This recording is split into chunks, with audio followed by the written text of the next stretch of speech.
If you want to get a real ID in Virginia, there are two steps. First, complete an application, and second, bring your documents to a DMV customer service center.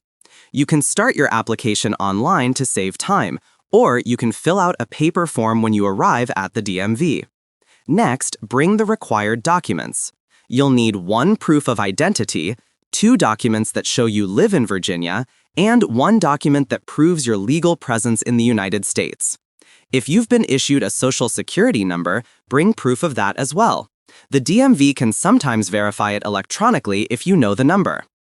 If your name has changed and doesn't match your identity documents, you'll also need proof of the change, such as a marriage certificate or a court order.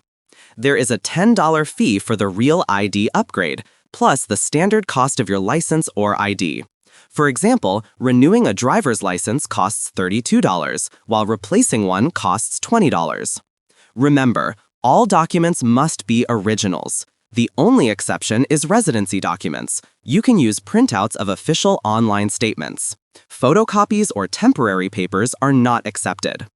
If you're applying for your first Virginia license or ID, the process is the same. You can choose to make it a real ID when you apply. Once your application and documents are approved, you'll be issued a real ID that meets federal standards.